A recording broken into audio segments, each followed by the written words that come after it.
Hi friends, ಎಲ್ಲರಿಗೂ ನಮಸ್ಕಾರ. ಇದು ಸಂಡೇ ಮಿನಿ ಬ್ಲಾಗ್ ಆಗಿರುತ್ತೆ. ಸಂಡೇ ಎಲ್ಲರ ಮನೇಲೂ ಸ್ಪೆಷಲ್ ಅಂತಲೇ ಹೇಳ್ಬೋದು. ಯಾಕಂದರೆ ಎಲ್ಲರ ಮನೇಲೂ ನಾನ್ ವೆಜ್ ಇದ್ದೇ ಇರುತ್ತೆ. ಹಾಗಾಗಿ ನಮ್ಮನೇಲೂ ಕೂಡ ನಮ್ಮನೆಯವರು 2 kg ಫಿಶ್ನ ತೊಗೊಬಂದಿದ್ರು. ಅದರಲ್ಲಿ ನಾನು 1 kg ಸಾಂಬಾರು ಮಾಡಿಕೊಂಡೆ, ಇನ್ನೊಂದು kg ಫಿಶ್ ಫ್ರೈ ಮಾಡೋಣ ಅಂತೇಳಿ ತೆಗೆದಿಟ್ಕೊಂಡಿದ್ದೀನಿ. ನಾನು 1 kg ಫಿಶ್ಶಿಗೆ 2 ತೇಜು ಕಬಾಬ್ ಮಸಾಲಾನ ಹಾಕ್ತಾಯಿದ್ದೀನಿ. ನೋಡ್ತಾ ಇರ್ಬೋದು ನೀವು 1 kgಗೆ 2 ಪ್ಯಾಕೆಟ್ ಬೇಕೇ ಬೇಕು. ಹಾಗೆ ನಾನು 1 ಸ್ಪೂನ್ ಚಿಕ್ಕ ಸ್ಪೂನಲ್ಲಿ ಅರಶಿನ ಹಾಕ್ತಾಯಿದ್ದೀನಿ. ಹಾಗೆ 1/4 ಸ್ಪೂನ್ ಖಾರದ ಪುಡಿನ ಹಾಕ್ತಾಯಿದ್ದೀನಿ.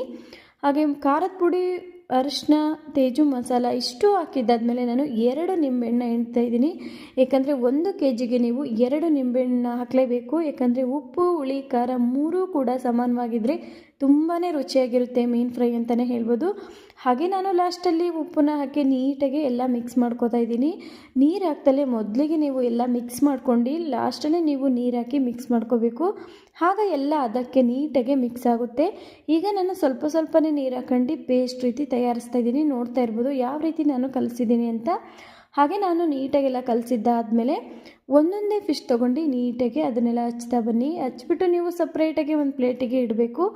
ಆಗ ತುಂಬಾ ಚೆನ್ನಾಗಿ ಹಿಡಿಯುತ್ತೆ. ಉಪ್ಪು, ಹುಳಿ, ಖಾರ ಎಲ್ಲದೂ ಕೂಡ. ನಾನು ಎಲ್ಲ ಹಚ್ಬಿಟ್ಟು ಒಂದು ಅರ್ಧ ಗಂಟೆ ನೀಟಾಗಿ ಫ್ರಿಜ್ಜಲ್ಲಾಗಿರ್ಬೋದು ಹಾಗೆ ಆಗಿರ್ಬೋದು ಇಡಬೇಕು. ನಾನು ಯಾವಾಗಲೂ ಫ್ರಿಜ್ಜಲ್ಲಿ ಇಡಲ್ಲ, ಹಾಗೆ ಇಡ್ತೀನಿ. ಹಾಗೆ ಒಂದು ಅರ್ಧ ಗಂಟೆ ಆಗಿದ್ದಾದಮೇಲೆ ನೋಡ್ತಾ ಇರ್ಬೋದು ಒಂದೊಂದೇ ಫಿಶ್ ತೊಗೊಂಡು ನಾನು ಯಾವ ರೀತಿ ಮಾಡ್ತಾಯಿದ್ದೀನಿ ಅಂತ. ಫಿಶ್ ಫ್ರೈ ಅಂತೂ ತುಂಬಾ ಚೆನ್ನಾಗಿ ಬಂದಿತ್ತು ಅಂತಲೇ ಹೇಳ್ಬೋದು. ಇವತ್ತಿನ ಈ ವಿಡಿಯೋ ನಿಮಗೆ ಇಷ್ಟ ಆಯಿತು ಅಂತ ಅಂದ್ಕೊಂಡಿದ್ದೀನಿ. ಈ ವಿಡಿಯೋ ನಿಮಗೆ ಇಷ್ಟ ಆಗಿದರೆ ಲೈಕ್ ಆ್ಯಂಡ್ ಶೇರ್, ಕಮೆಂಟ್ ಮಾಡೋದನ್ನು ಮರಿಬೇಡಿ.